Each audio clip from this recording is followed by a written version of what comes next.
Welcome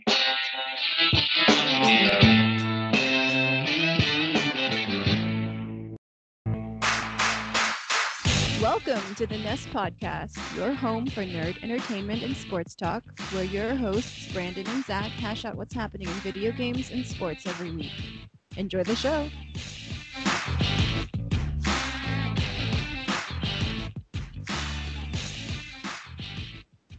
Hey guys, what's up? And welcome back to another episode of the Nest Podcast. This is episode 54, the Brian Urlacher episode. And we are presented, as always, by Sportzilla. I'm your host, Brandon. Joining me is Zach. What's going on, my man? Howdy. Howdy. What the fuck is that? You sound like you're from East Tennessee.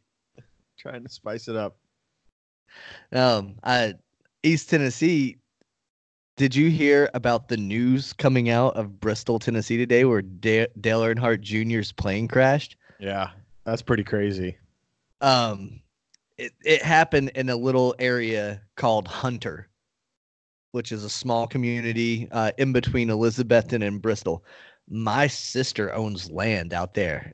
I really hope that plane happened to hit her land so that they can get some kind of financial settlement from it. Whatever. No, fuck that. But Dale Earnhardt and his family are okay. They were taken to the hospital there in the region or the area or whatever, the big best hospital that they have, and they're in stable condition. They'll be fine. No big deal. Did they have any like broken bones or anything? Maybe.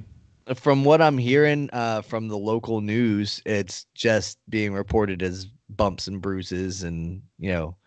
They were brought in more out of precaution than anything. Wow, that's pretty for a plane crash. It was Dale Earnhardt Jr., his wife, and their 1-year-old daughter. I don't know if there was another pilot or if anybody else was involved. I just know those three were involved. Mm-hmm. Must have been just one of those things where the pilot was able to kind of guide it down pretty well if they got out of there with bumps and bruises. Yeah, but I mean, to look at the plane, it's thrashed. But it is one of those, single engine private jets. So there's not much to those. I think it was a Cessna.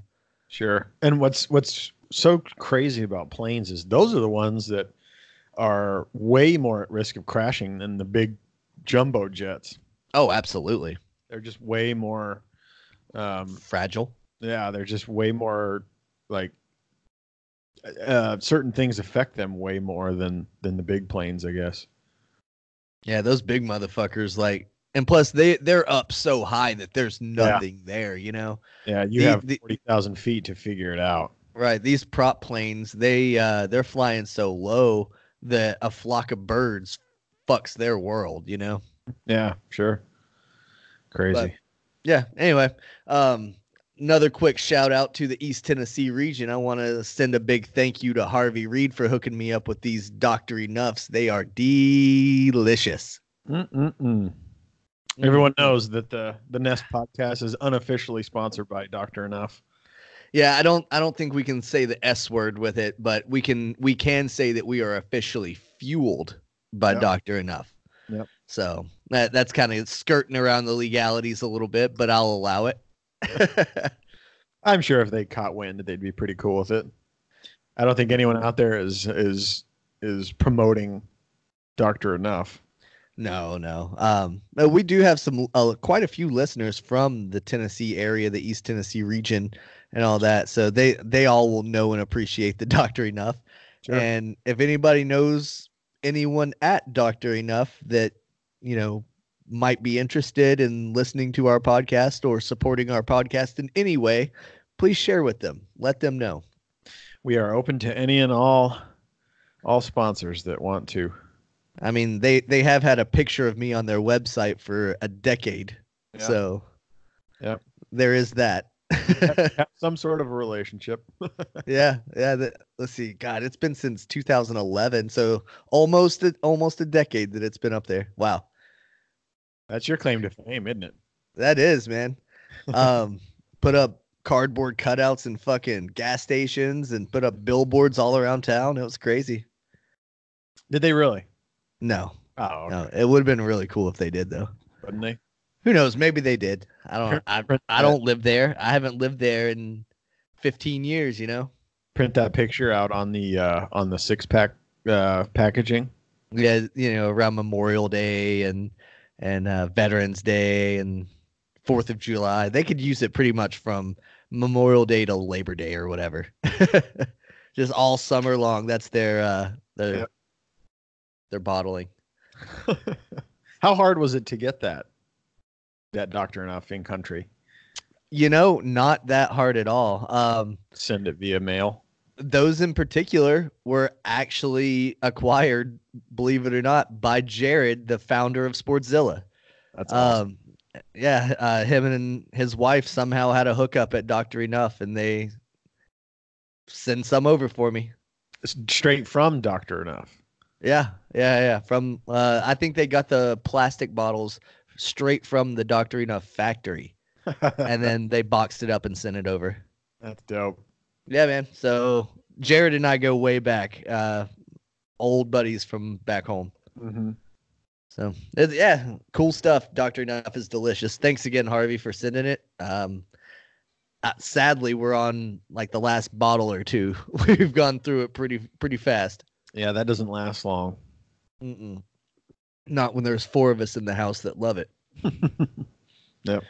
But anyway, let's get into some sports, man. There's been a shit ton going on. I know a lot of people are starting to get that buzz going and get really, really hyped about football. So let's start there because there's a shit ton going on there. Yeah. Jay-Z signing that mega deal. Mm-hmm. I can't remember the name of the company, I guess you'd call it, or whatever, that he did. Rock something, maybe. Rock Nation. Yeah, Rock Nation. Yeah, that's been one of his things for a long time. He's had Rockwear. Rock Nation has obviously been something that he's been around, and it's just one of his brands. Okay. That he has. Jay-Z. So. Yeah. No worries. But he announced a partnership with the NFL to basically be in charge of their music and media. Yeah. Is what I really gather. He's going to have a hand in always selecting the music that's at the beginning of Thursday night football, Sunday night football, Monday night football, the commercials that the NFL is going to run. He's going to be picking and choosing the music behind all of those. The Super Bowl halftime, he's going to be helping with getting the artist and all of that stuff, which is interesting because he boycotted the Super Bowl halftime last year. Yeah. So what the fuck? But so they wrote him a check and that changed his mind. Yeah, they I guess put enough zeros at the end of that check that Hove said, "All right, I'm NFL now." Mm-hmm. And he's kind of taking some flack for it, but he did kind of come back and say, am I going to be willing to help out millions and millions of people? Because it's going to employ a lot of people with this new partnership and stuff like that. And he's going to be able to give back a lot more to the inner cities through the NFL partnership and stuff like that. So is he going to be able to help millions of people or get hung up on one man? Yeah. And I shared that to Sportszilla, and I was like, hey, Hove spoke. He said his feelings on it, so that's that. You either support it or you don't, and then you move on. Right. Yeah. Yeah. I think it's going to be cool. I mean, he has to know what the fuck's going on with music. I mean, you don't get as successful as he is by not. And I think he can probably pick a better halftime show than they've had as of late. I feel like the halftime show for the past 5 years has pretty much sucked. I feel like in our lifetime, we've had some great halftime shows, and then we've had some that have been absolute dog shit. Mm-hmm. Michael Jackson's halftime show was fantastic back in the 90s. Mm-hmm. Who was amazing. Whenever it was the year that it was the Saints that won. That's when the Who played the halftime show. They were great. Nice. there have been some really good ones. Fuck. Of course, there was the Justin Timberlake, Janet Jackson. Oh God, classic. Classic. Gonna have her naked by the end of the song. Boom. That was the night that I became a Justin Timberlake fan. The man did not lie to you. He did not lie to me. He delivered on the biggest stage of them all. Yeah. It's still debated to this day whether or not that was like on purpose or not. I mean, to that point, I think it was kind of planned. I'm 100% on team it was planned. Because people still talk about it today. It's 2019 and we're talking about it right now. Yeah. Yeah, and I feel like every year when the Super Bowl comes around and people start talking about who's on the halftime show, it's like someone brings up, Janet Jackson. Yep. Everybody always kind of throws that in there. It's awesome. Yeah. I'm sure you Googled the picture a million times when you were a kid to, zoom in and then enlarge it. And then you had the pixelated nipple shield on your screen. And it was like, oh my God, that's awesome. Yeah. There's Janet's boobie. Now, she did Playboy right around that same time anyway. So what the fuck?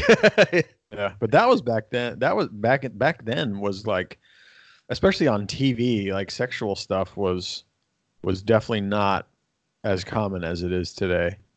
That's true. It was a big deal just because it wasn't even a naked boob. Her nipple was covered up, but still it was just like, holy shit, somebody's boob was on TV. Yeah. They in Europe and places like that, they don't have crazy censorship like that. You'll see exposed boob on regular TV. Mm-hmm. No big deal. Yeah.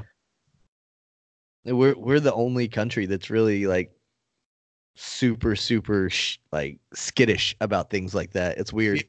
We have super puritanical beliefs on shit like that are just still permeating society, which is so funny. Yeah, it's strange. Speaking of strange, there is an NFL player, getting back on topic, that very strange. And if it's not one thing with him, it's about 84 other. And I'm talking about none other than Antonio Brown.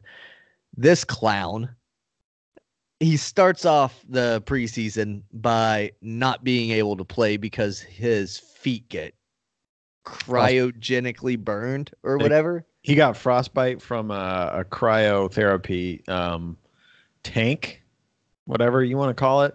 It's basically where they super cool this thing that you sit in, and that's supposed to help with recovery and stuff. And he didn't wear the proper protective footwear, and his fucking feet got frostbite. Yeah, it's essentially a scientific ice bath. Yeah, basically. But yeah, so he's, I guess, couldn't run, obviously. They blistered up and all that stuff, and he had to have skin cut off from his feet, and now the new skin is growing back, and he's just getting used to walking on that again. And he's expected to go and play football in, scalding hot cleats that are out in this baking sun all day. Whatever. Not my wide receiver. And then he goes on his little helmet tirade. Jesus Christ. He wanted to wear his old helmet, right? Because he couldn't see so well with these new helmets. Right. And the NFL was like, they don't meet our standards, so fucking wear the new helmet. And then he appealed, and the appeals committee or whatever said, nope, wear the new helmet. But they gave him a loophole that if he could find one that was manufactured 10 years ago or sooner, that he could still wear it. But I don't think he's going to find one. He hasn't found one yet. He's even went out on Twitter asking fans if they have any helmets, and he would trade them a practice worn helmet from the Raiders. I actually wore this helmet during practice, Why doesn't he contact one of those helmet making companies like Rydell or whoever makes the rest of the helmets and say, make me a helmet and I'll do such and such promotion for you? I guess the problem with that is it has to go through an approval process to get instituted into the league as official gear. You just can't go out and get your own custom helmet made and then show up. It's not like a cleat or something. Yeah, the NFL has standards for Right. For safety and all that stuff, because they're trying to avoid getting lawsuit after lawsuit for guys getting CTE whenever they retire and die and all that shit. Have you heard the theory that like wearing a helmet gives you a false sense of security, thus producing more injuries than if you hadn't had one? Yeah, I guess because guys think that they're more invincible. Yeah, they lead with their head when they otherwise wouldn't. Right, they'll dive like Superman and just go in crashing head first because they have a helmet on. Yeah. That's why they make the rules like you can't go with your helmet lowered. You have to have your head up and stuff like that. It's to protect the players. Sure. Because a lot of those guys, especially in that, when you have that adrenaline where you're trying with everything you have to stop somebody. Mm-hmm. Yeah. That's why those rules are in place, though.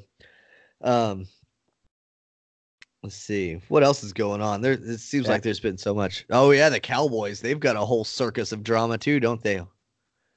Oh, man. Where do you want to start with them? Well, Dak Prescott, in all of his freaking wisdom, declined a $30 million deal. I don't know how long, but he wanted $40 million. $30 million is already more than Tom Brady makes. $30 million is already way more than Dak Prescott is worth. They were going to overpay him at $30 million for sure. Yeah. If they paid him at $40 million or anywhere close to $40 million, they can hang up their hopes and dreams of winning a Super Bowl for as long as they have that contract and Dak Prescott. Yes, for sure.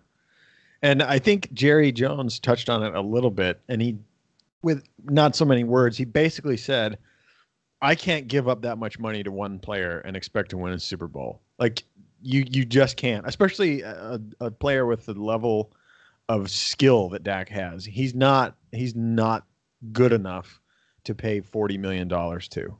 No, not one bit. And if they turn around and did anything close to that, they're not going to be able to pay Zeke. They're not going to be able to pay Cooper. No. They're going to have to offer them bullshit contracts, and they're not going to take it. They're not going to be happy with it. They'll get franchise tagged. One of them will. And then, the Cowboys are burning their bridges with these other two guys. I guess they tried to offer the whole trio, the top 5 in their brackets, but they're all being fucking greedy. They all want to be that number one guy. Mm-hmm. I think not going to work. Yeah, I think the Cowboys are damned if they do and damned if they don't, because they're probably going to have to pick either Dak or Zeke to give a big old contract to. And I think they're fucked either way, because Zeke has all of this off the field stuff, and I feel like it's just a matter of time before he gets some sort of giant suspension. And then that's why he's in Mexico, where he can kind of hide out, and there are probably less cameras on him. Yeah, he can do whatever he wants because it's Mexico. But then if you pick Dak, then you're stuck with a mediocre quarterback for 5 years, whatever it will be. So they're effed. Yeah. Yeah, I don't get it. Dallas has a big dilemma. That's what the D in Dallas stands for this year, is dilemma. And I don't think there is an answer. I think you're right. Whatever they do, they're fucked. Yep. Yeah. The Colts are fucked too. Their season's pretty much done before it got started. Andrew Luck already hurt. Yeah, and I was already saying, like, why is this the year that Andrew Luck is going to break out? And some people were saying that they have a bolstered O-line. Then he goes and gets hurt, like he always does. Immediately. Preseason, he's already hurt. Oh, well. I'm going to go ahead and say definitively, this is Tom Brady's last season. You heard it here first. Even with that 2-year Even with the 2-year extension. That was just so on paper they could move money around. That's all that is. he can retire and that those 2 years will just be lost in the wind. Sure. It's been announced that Tom Brady and his wife Giselle have been seen shopping for homes in the New York City suburb areas. They've listed their home in Massachusetts for sale. Oh wow, Um, that's pretty fucking definitive. like he said, don't get all crazy about it because um, it's an expensive home. It takes a long time to sell these things, which he's right. Not everyone has $39 million to go drop on a pad. Right. So it will take probably a football season to sell it. Wow. I can see the writing on the wall. And then you pair that with the quarterback that they drafted this year, 4th-round kid from Auburn, Jared Stidham. He's looked pretty good in preseason so far. Wow. So he's being reported as very studious and always with Tom. He damn well better be. So he's learning, and I guess they're if Tom's going to retire, it's because he and Bill and Robert Kraft think that kid's ready, Right. and that he can take the mantle.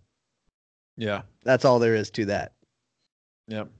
Yeah, that makes sense. I mean, he's already pushing it at his age. Granted, the way he plays and the way that team plays, he's probably fine to play another 2-3 years because he hardly gets touched, and he doesn't have to do much other than sling the ball. It's not like he has to avoid tackles and stuff. Yeah, So, not very often.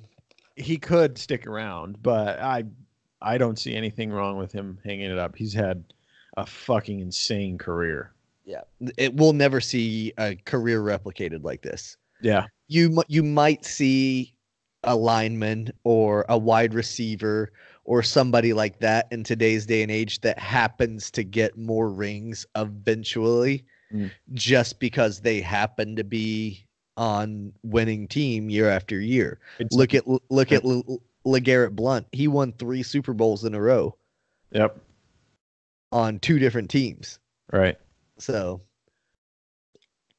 Yeah. And especially just out of left field did Tom Brady come. He just a average player and picked late. Well, 5th round, I think, right? 6th round. And just had the skill that was needed and put the work in, made it happen. He had that dream start because it was late in the season. Bledsoe got hurt. Rookie Brady got to come in, show what he could do, and led the team to a Super Bowl victory. Yep. And the rest was history for him. You know, he was off to the races from there. So, yeah, it's crazy. Yeah. What do you think about this new PI rule? Have you been watching any of the preseason? No, I haven't seen any of it. I've caught a few games. I've been trying to watch it. I watched the Lions and somebody play the other night, and Matt Patricia, he used to be a defensive coordinator for the Patriots. He's now head coach of the Lions.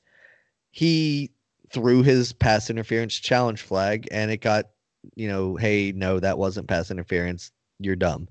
But he said that after the game that he only threw it to see what he could and couldn't get away with.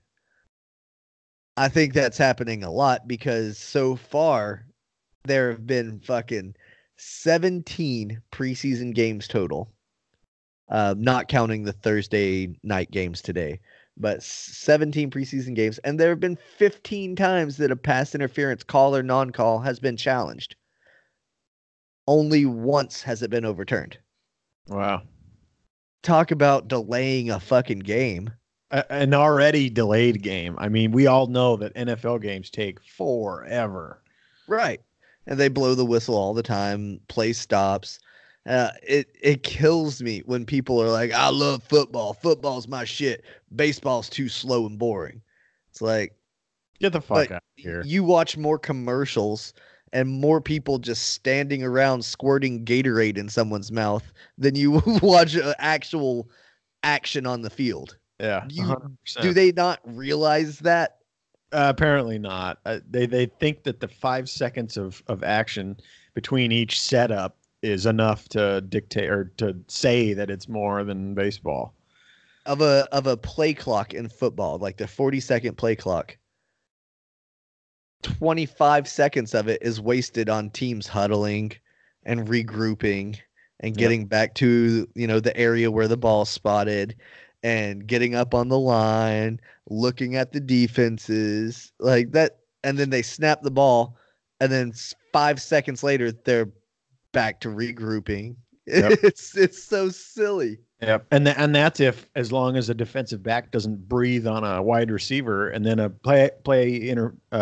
pass interference call is called, and then they spend 10 minutes debating whether or not he did it or not. It's insane. And then they have to take a commercial, and then somebody takes a timeout, and then there's the 2-minute warning. It's just like, dude, nothing is happening through this whole thing. But what they do is they show replay after replay and angle after angle of every little play that happens. So it kind of keeps you watching people moving and people trying to catch the ball, even though you know the result. Right. I like to catch the second half of regular season football games. Okay. I hate sitting through a regular football game. I don't know why. I just get fucking bored to death of the stoppage. Yeah, it can be monotonous, especially if it's one of those low scoring, nobody's really doing anything games. It's just 3 and out punt, 3 and out punt, 3 and out punt. Those can get pretty boring. Right.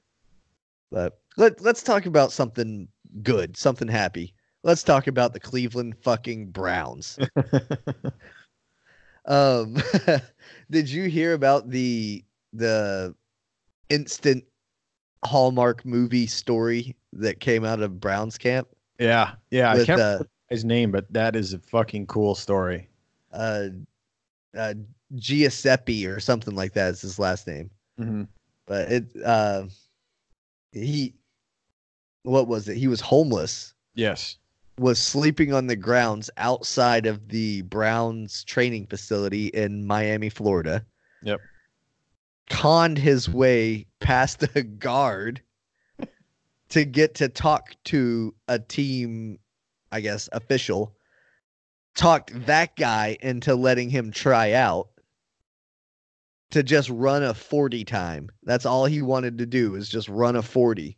He impressed them enough to get an invite to come and try out, earned a way onto a playing field, and then returned an 86-yard touchdown. Yeah. By the way, he didn't even have his own cleats. He borrowed Odell Beckham's cleats. It's fucking nuts. That is a dope story. I like that one a lot. Instant Hallmark classic right there. Yeah, that was awesome. And of course, Cleveland went balls deep in support for that. That's a fucking cool story. That's a great story, man.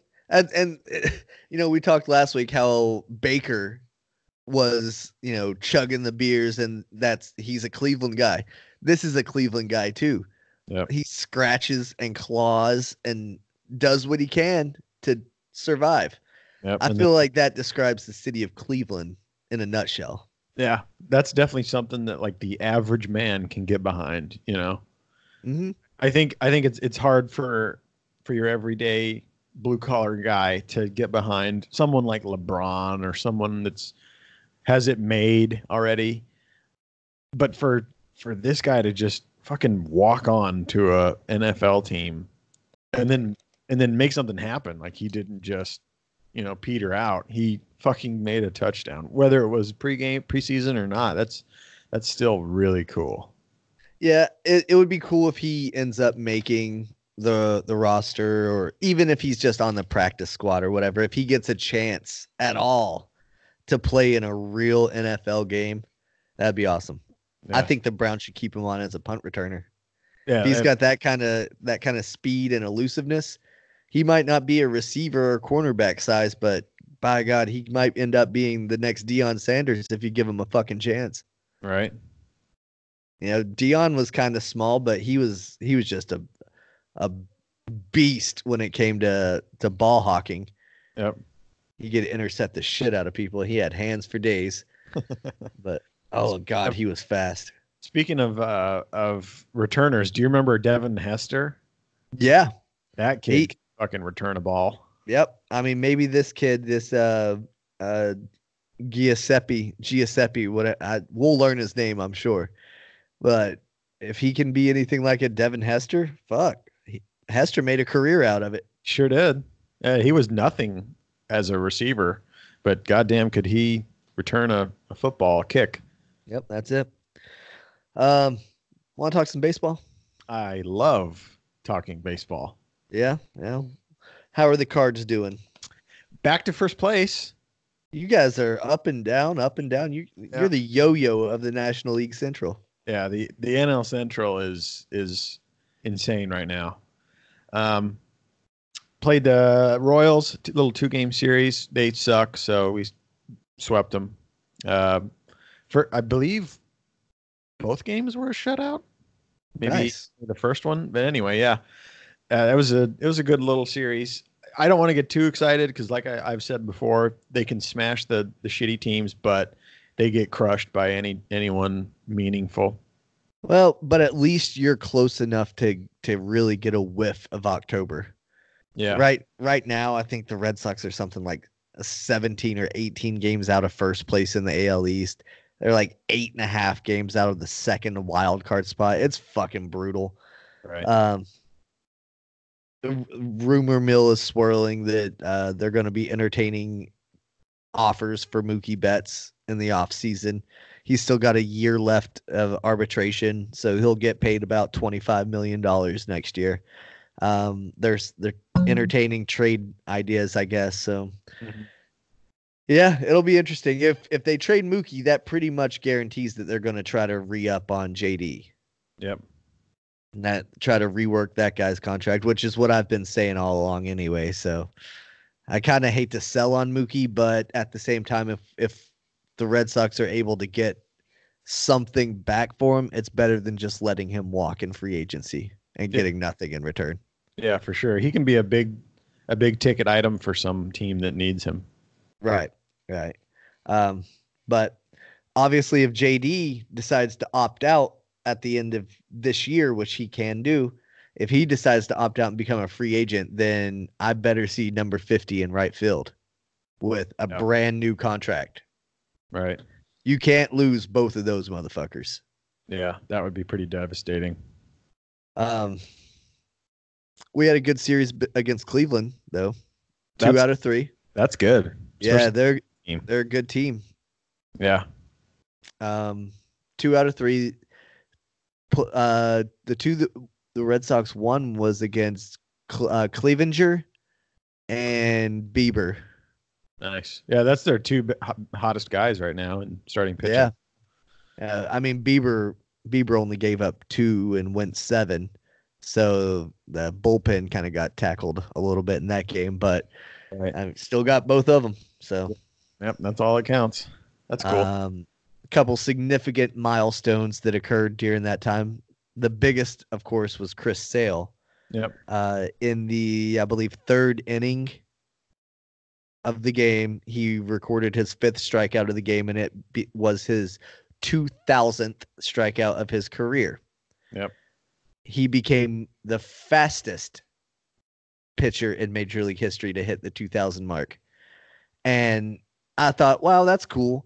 But I didn't realize how much faster he was. Mm-hmm.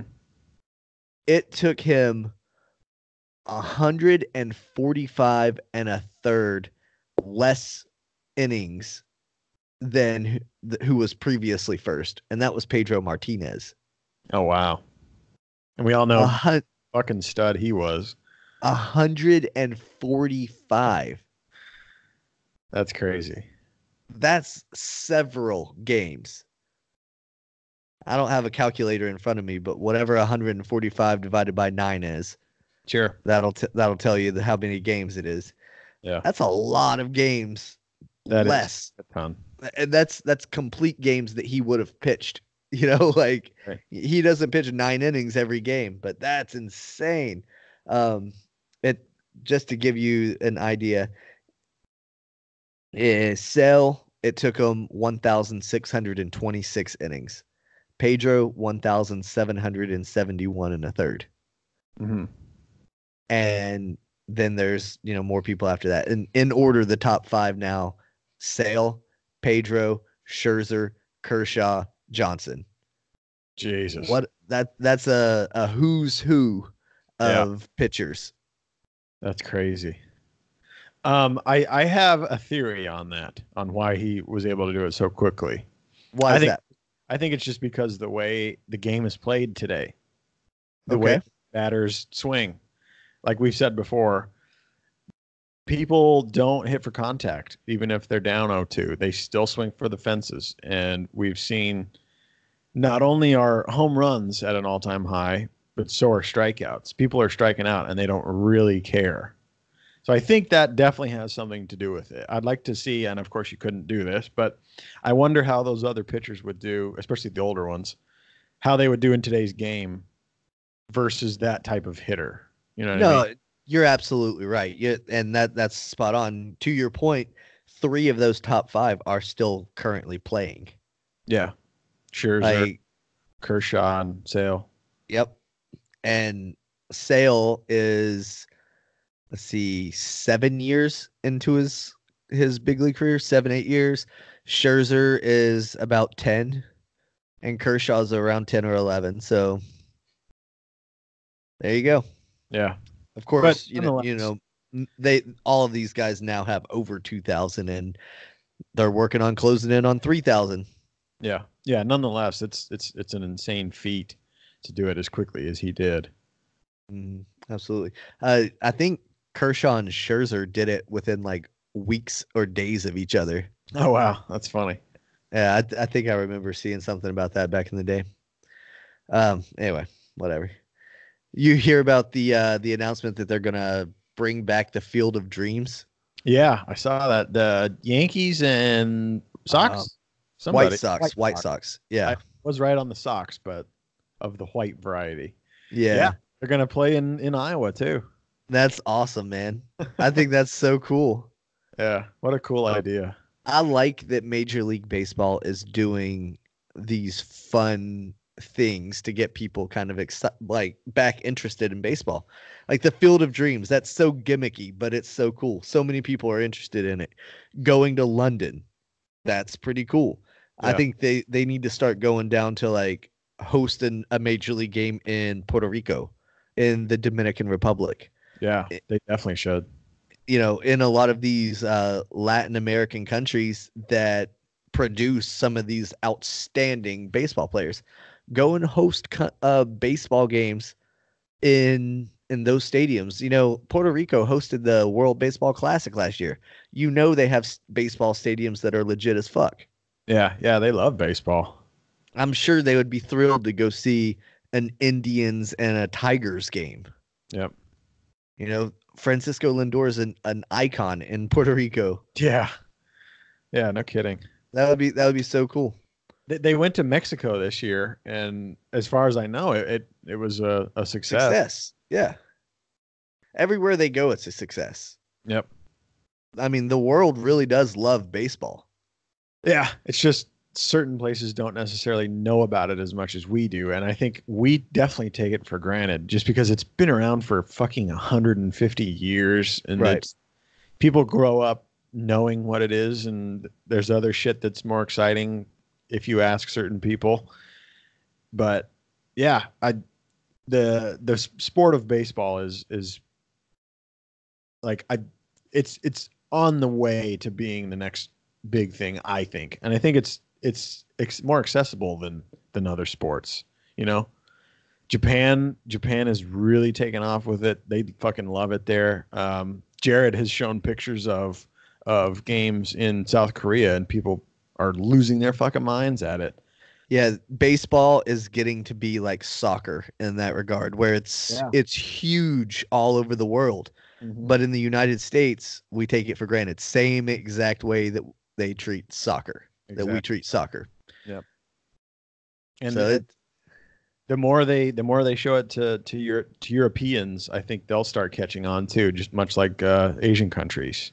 yep, I agree. I think so too. And I love it. I think it's great. And Wallow from Locker Room Talk was like, why do they call it the World Series when only the United States plays for it? This would be an opportunity to have a World Series. Yeah. Yeah, definitely get a good number of countries that have a formidable league, and then they can compete. And then basically what our October celebration would be is, yeah, you won the World Series qualifier.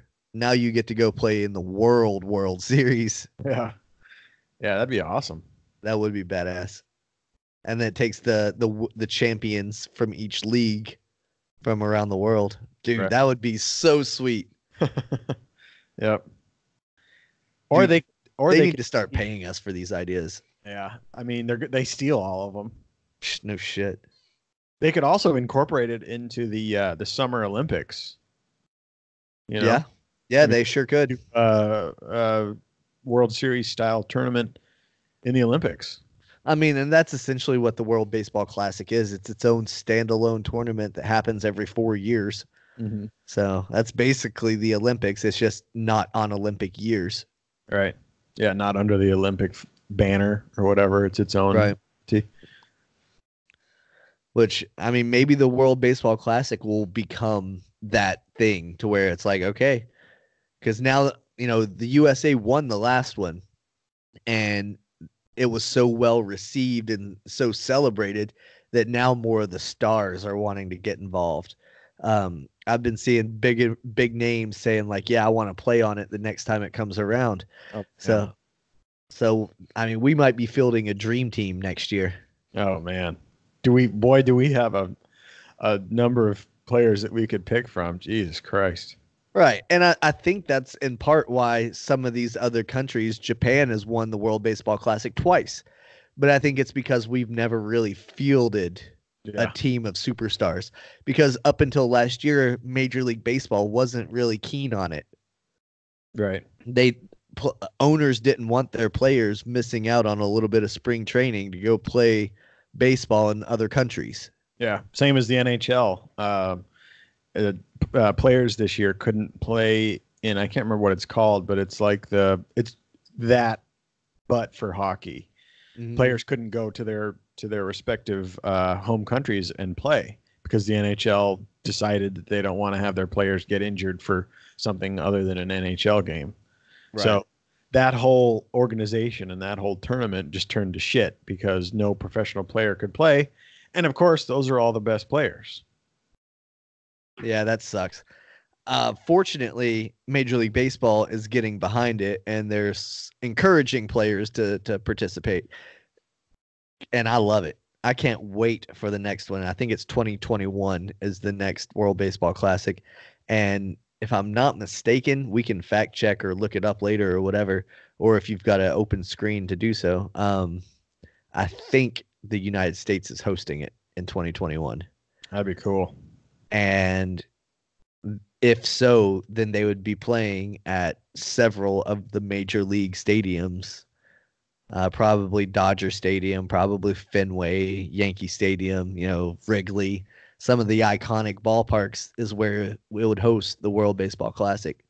Yeah, I pulled up a article on Forbes that says MLB Commissioner Rob Manfred has said that the MLB is committed to staging the 2021 World Baseball Classic. Yep. Yeah, I thought so. So that's going to be badass that we're bringing it here.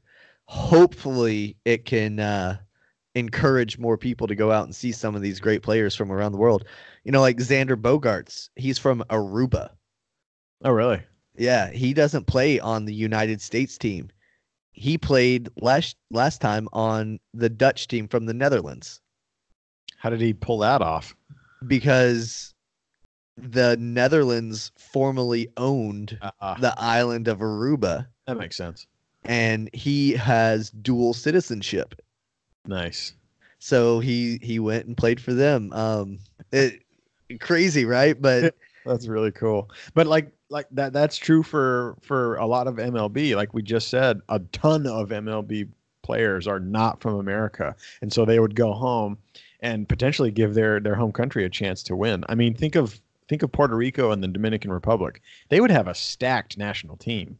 Yeah, yeah. If all of the players went back and played and all that stuff, think in 2017, David Ortiz, he could have went out there and played for him. Yeah, that would have been amazing. He would have been on the Dominican team. He could have went out there and crushed for him.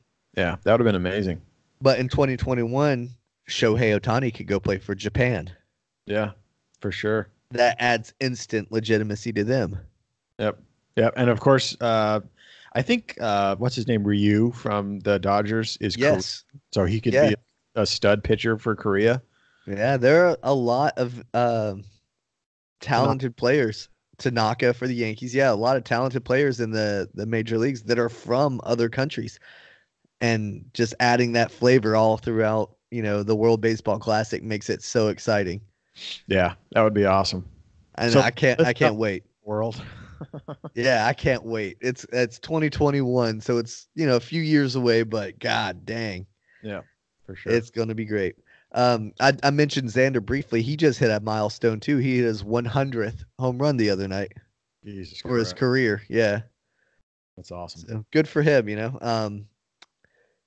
Rafi Devers went 6 for 6 in the same game that Sale hit his 2000th. Yep. And he continued that streak on the next day and ended up 8 for his 8 and had 4 doubles and a home run in that stretch.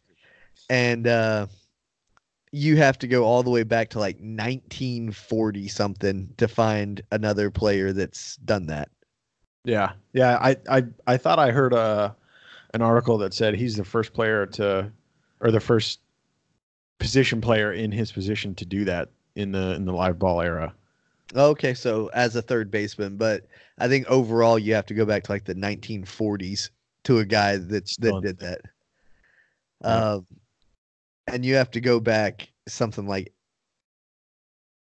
90 years to find somebody that was 22 or younger that did that. It's because he's only 22 years old, dude. Yeah. Isn't that crazy to think about? Like at 22, I was shotgunning beers and taking tequila shots with Garth in my kitchen. Yep. I was not winning World Series and putting up at, great all-star level numbers in the major leagues. Yeah. The other day, on the Cardinals Instagram, Paul DeYoung's birthday came up and he's 26. So I was like, God damn, I'm a fucking year older than that guy. Yeah. Crazy. It's crazy. He's all-star game. I think I'm LeBron's age. Okay. I think we are the same age. And so pretty much all of my adult life, I've been like, I'm 34. Okay, yeah. December 30th, 84. Oh, okay. So he'll turn 35 in December. I turn 35 in March. So he's a couple of months older than I am. Yeah, that's crazy. We would have graduated high school together. And he went straight to the NBA and I didn't. And you started partying. Well, I was already partying a little bit in high school. But yeah, for all intents and purposes, I started partying and he went to the NBA. And look at how our lives have gone since. Yep. I've had to work and do that kind of thing, and he's played basketball and made millions. Yeah. To be fair, I bet you if you were born 6'8", you might have a shot too. That's true. That's true. That really helps. Genetics, that plays a part. Yeah. And plus I don't have a good jump shot, man. I never really have. I as a kid thoroughly enjoyed basketball, but I was just never good at it. Yeah, me either. I enjoyed playing, but I just wasn't good. No. I was decent at baseball. I was good at soccer. So that's why I played soccer in high school and stuff, because I was really good at it. Mm-hmm. I loved baseball. I just wasn't all that great. Yep. I was one of those kids that I enjoyed the game. I loved the game. I understood the game. Just never really was that good at playing the game. Yeah, that's the case for most regular old Joes. I think a lot of it had to do with my eyesight. Yeah, that makes sense. I couldn't see the ball when it was coming in. The glasses that I tried to wear were probably not the best. My prescription probably wasn't right, and the lenses were bulky and probably it prevented me from seeing the ball as clearly as I should have been able to. But Yeah, I'm sure they couldn't fine tune prescriptions as good back then as they can. right, well, and I didn't know any better. Yep. It was like, okay, yeah, whatever. You say these will work, I'm going to put them on, and whatevs. Yep. You know, I didn't pay attention to like, oh shit, with my glasses, I can see individual leaves on that tree. And Yeah. without my glasses, it's just a green fucking blob. Right. You know, I didn't pay attention to that shit. An outfielder that used to be on the Cardinals, they've since traded him, named Tommy Pham, had a very weird eye issue where his vision would fluctuate. And like he had to have several sets of contacts ready to go because his vision would like come in and out of different prescriptions. And a lot of people say that that's why he hasn't really had a great career. I don't know where he ended up. I think he might be on Tampa. the Rays. Yeah. He's on the Rays. But yeah, that has to suck. Trying to play a professional sport where you really need to be able to see good and not being able to fucking. Well, props to him for making it there and for figuring out that issue, because that is nuts. Yeah, that's insane. That is insane. You know who Gleyber Torres is for the Yankees? I sure do. He is a very, very specific breed of killer. He kills the Orioles. Yes. This dude on the season has 26 home runs. Okay. In 92 games against teams from around the league, he has 13. In the 16 games against the Orioles, he has 13. Half of his fucking home runs are against the Orioles. Oh, man. Are the Orioles even a major league team anymore? Like, there's got to be some AAA team out there that could spank them. Oh, I'm sure. I'm sure there are several. There was, oh God, there was some AAA team that had like 72 wins. Like they're just blowing people away. It's ridiculous. I think it's in their Dodgers farm system, actually. Orioles are over here with fucking 30. There are a lot of major league teams like that. The Yeah. Royals, you mentioned them. They're pathetic. A couple other ones, just bad. No. The Tigers haven't been very good this year. Right. The Red Sox have sucked. The Blue Jays, they're atrocious. Yeah. Yeah, and the Blue Jays have some pretty good rookies on their team.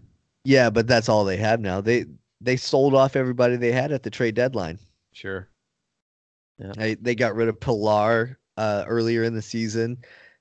Stroman just recently went to the Mets. They just got rid of everybody. They're stocking up for the future, though. They've got a young core. Mm-hmm. Yeah, I guess they're just rebuilding. Yeah, we'll see. Let's see. Oh, we've been talking all season long about troubling MLB umpires and how they've been making terrible, terrible calls. Well, recently in a Yankees game, an umpire ejected Brett Gardner. Brett Gardner is a center fielder. Yeah, was this the game where he was banging on the roof of the dugout with a baseball bat? Maybe, I'm not sure. I do remember that, but go on. He got ejected. The problem with it was that the umpire confused him with another player and ejected the wrong player, basically. The player that he intended to eject was Cameron Maybin. Now, you might ask what the big deal about this is. Brett Gardner is as white can be. Yes. And ball. Cameron Maben is definitely African American. This is a very, very bad blown call. As if they can't get any worse than they already were. They eject the wrong guy who doesn't even look like the guy they wanted to eject. That's Right. an all-time low. And I don't want to get too deep in the woods on this one because we're saying it lightheartedly as a joke. But if you can't tell something like that, how can we trust you to tell a ball from a strike? Yep. So, and last little baseball note that I had was I wanted to say congratulations to Yasiel Puig. I know he's a listener. Congratulations on becoming a citizen. Oh yeah, that is cool. I did see that today. Yeah, that's the 4th Indians player this year to become a citizen. Nice. Where's he from? Dominican? I'm not sure. I would assume Dominican. Yeah. I don't think he's from Puerto Rico because he wouldn't have to become a citizen if he was from Puerto Rico. Sure. So, that's cool though. Yeah, good for him. We got some UFC coming up this weekend, actually. So by the time most of the listeners hear this, they'll already have saw the fight or heard the results from the fights. But we've got DC and Stipe 2. Oh man! If Stipe wins, DC retires. Yeah. If DC wins, there's a chance he might just retire anyway because the Brock fight's not going to happen. Jones has all but said that the trilogy fight isn't going to happen. Which is a weird thing to say on Jones's part. You'd think you'd want that super fight, but whatever. The way that he said it is he was like, I'm content being the best 205er in the world. I have no desire to go to heavyweight, and he's not going to come down here. So, all right, I guess. So whatevs. But we know he is going to get in there with Stipe again. So yeah. What do you think? Who you got? Man, I want to root for Stipe because fuck DC, but I have to recognize real, and I have to respect what DC has done at heavyweight. He's been fucking a straight killer at heavyweight. So if I'm a betting man, my money's on DC, but my heart is with Stipe. Yeah, I agree. I think DC wins. It would be cool to see Stipe get the belt back or whatever, but I don't think that he does. I think DC will retire as the heavyweight champion. Yeah.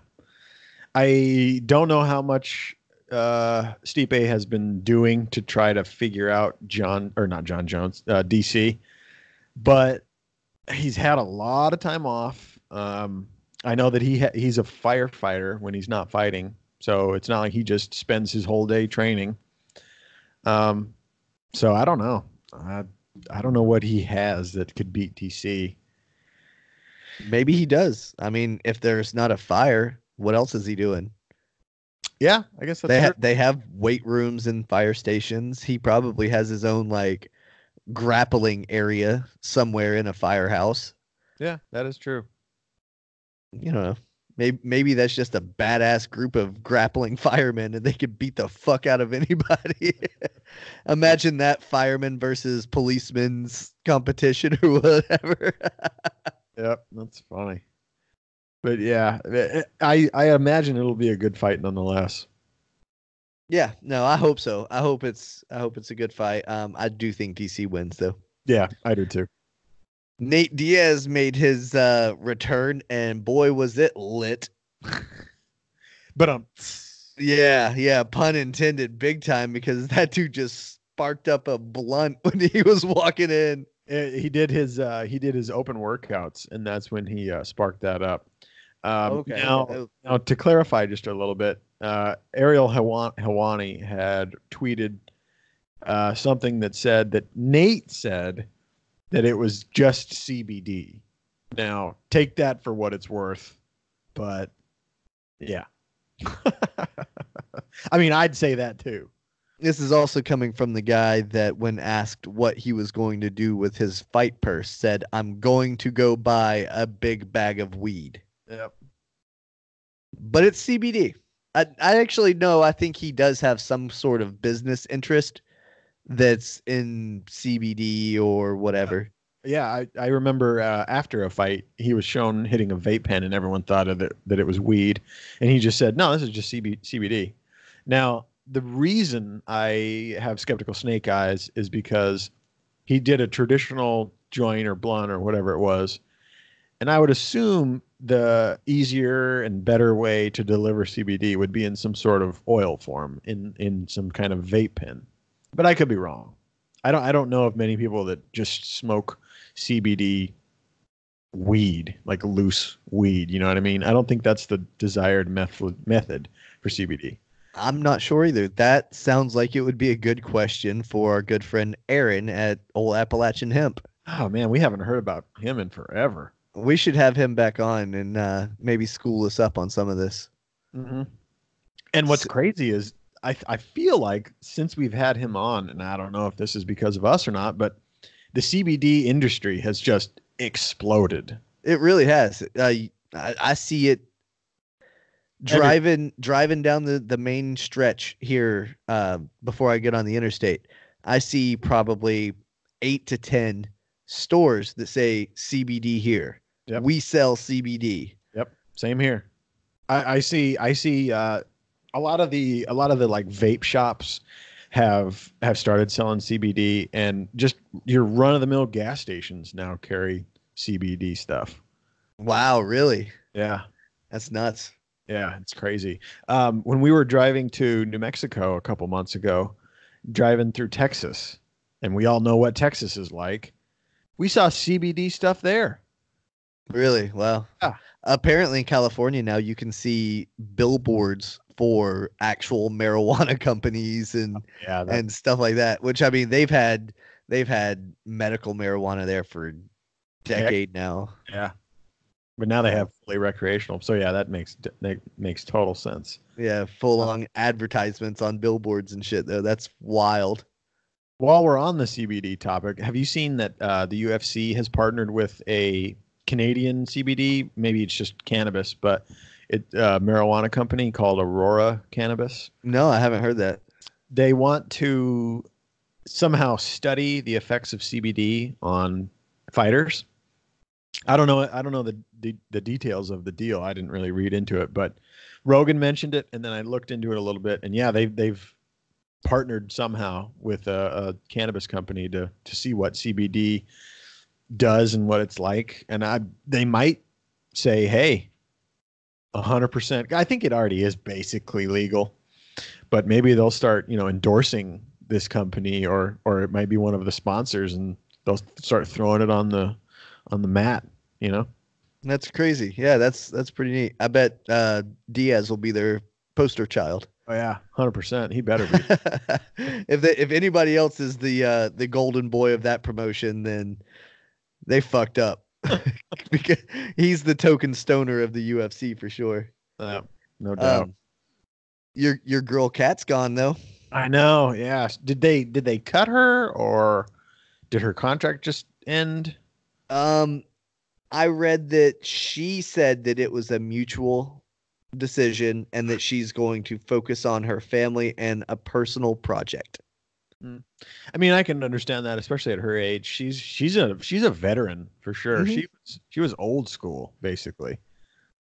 So, yeah, for the women's divisions, that's fair. I mean, she fought Ronda a chunk of time ago. She fought Amanda way back when no one knew who she was. She beat Amanda. Yeah. She's one of the L's on Amanda's record. And not many fucking people can say that. Nope. But yeah, I'm excited to see what she does. I hope she does something cool. She's a fucking beast. Yeah. You follow her on Twitter or any of that? Yeah, Twitter and Instagram. Cool. Yeah, so hopefully she's up to some cool shit. Yeah. And we haven't had this segment in a while, but we've got to bring back the "What the fuck are you thinking, Conor McGregor" segment this week. Jesus. Did you see this news? Yes. Go ahead. Just came out I think today, that he was caught on video in Ireland sucker punching some guy in the back of the head, presumably over an argument involving whiskey. I love your headline that you posted on Sportzilla. Connor saw that Nate was stealing the headlines and he couldn't fucking take it. Yeah, I mean, that's basically the truth. It's like, oh shit, somebody else is getting attention. I better do something to steal that. Yeah. It's what it seems like. He wants to be, he's the last bad boy. Yeah. And then you got Cejudo wearing the intergender women's or intergender champion shirt or whatever. Did you see that? No, I didn't. But I did see that he wants to fight a woman. Yeah, he posted a photo on Twitter, Instagram, or whatever, and I think Wallow was the one that shared it to Sportszilla, but he was wearing a black shirt with gold letters that says intergendered champion or some shit like that. I think he'd get his fucking ass kicked. Yeah, here you go. Intergender world champion. If he fights like somebody like Valentina Shevchenko or somebody like that, I'm betting on her. Or Amanda. Oh, dude. Come on, bruh. By Amanda. She would eat him for breakfast and then ask for seconds. Like, Cejudo's a bitch. This is a bitch move. I can't get behind the 125 weight class. It's just like, what are we doing here? What, like, that is just so fucking tiny. And like everyone that thought that Dominic, no, not Reyes, Demetrius Johnson. Oh, okay, Mighty Mouse. Everyone that thought that he was the pound for pound greatest. It's like, what? He doesn't have any competition. Yeah, little of a weight class. How many dudes do you know that can get down to 125? Not many. Like, what? Very, very tiny guys. And that's what I think Cejudo's deal is. I think he has a little man complex. Yes. And it's not becoming. No. It's making, I think Wallow has called him the king of cringe. And I think that's very appropriate. Yeah. Yeah, definitely. But that whole division doesn't do it for me. I do not get excited for any of those fights. Yeah, I don't either. 30 pushing it. Yeah. I like him, I guess, 45 and above, really. Yeah. And even 45 guys that are fucking twigs. Yeah, 45 can be iffy. But whatevs. I saw that Johnny Walker's on a card coming up, so he must be okay, well enough to fight. So that'll be cool to see him back in there. I think he could have a good career if he could just not be a dumbass. Yeah, maybe that was a learning experience, and just the thrill of being on the big stage got to him, and now he'll, not be an idiot. Hopefully. Anyway, you got anything else you want to bring up or talk about? I guess while we're on the topic of MMA, we've got that clip of DC talking his shit about Stipe, if we want to play that. Oh yeah, I forgot about that. Let's hear what they've got to say. Yeah, I'm assuming this is just from some press conference that was recently done. This is from MMA Junkie, and we'll just start her up.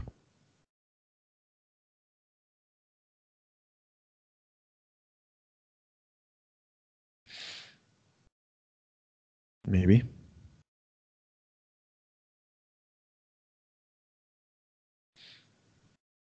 Riveting content here, I know. Yeah, this is outstanding podcasting right now. Yep. You people listening, you guys are getting a treat. We're known for our segues, and this is one of the best ones yet. All right. I think we're good. I just had to reload the page. All right. And there's an ad. My son needs. That's cool. Fail all around on this one. This happens to Wallow all the time too. My insurance pays for it. Good RX. Get your drugs for free 67.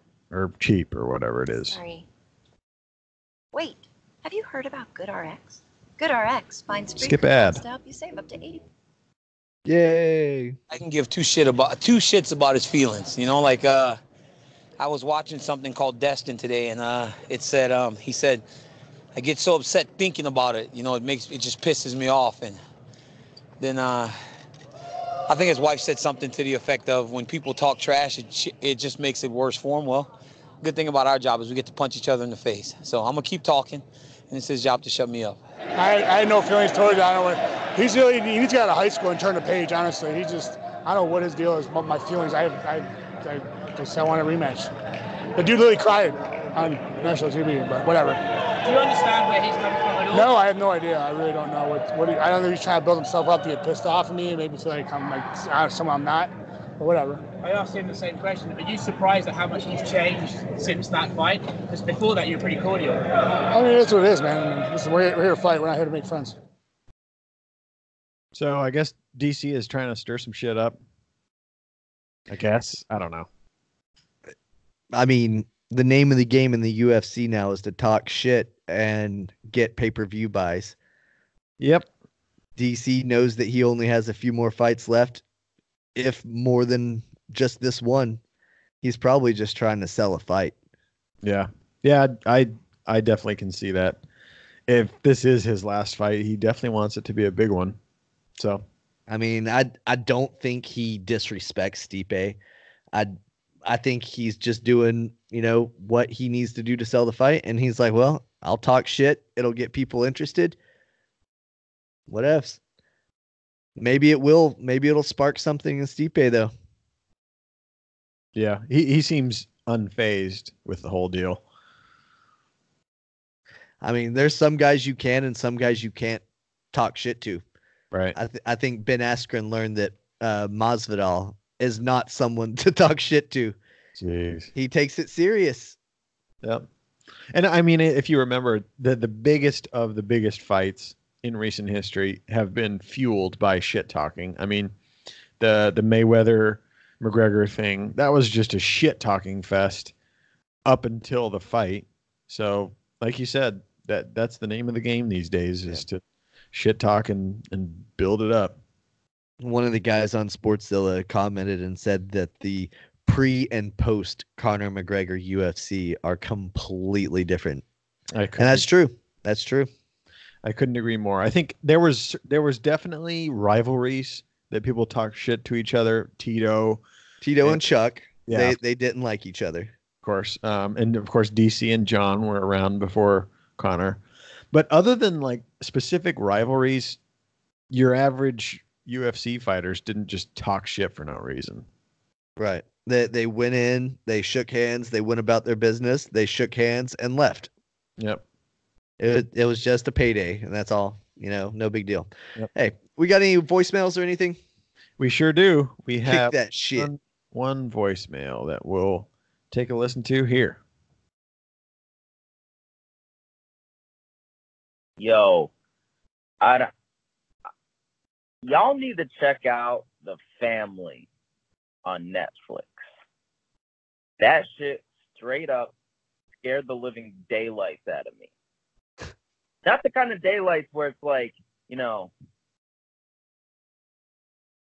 separation of church and state. That's all I gotta say on that. Check that shit out.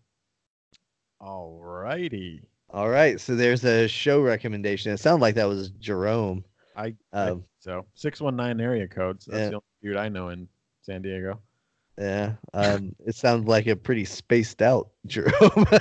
That is California. What can you say? Yeah, that's true. I mean, it is what it is. Speaking of TV shows on Netflix, on our Once Upon a Time in Hollywood episode that Chad was on, he mentioned to watch The Boys on Amazon Prime.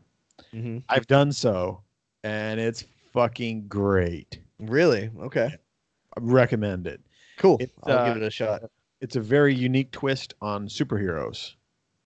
And I'll just let the rest play out on the show if you watch it. Cool. But Sounds I love good. it. It's amazing. Sounds good. I might have to give that a shot. But I'm out of shit to talk about, man. So let's sign off, and we'll see the good people back here next week. Yep. Sounds good. See ya. Stay connected with Brandon and Zach on Facebook and Instagram at The Nest Podcast.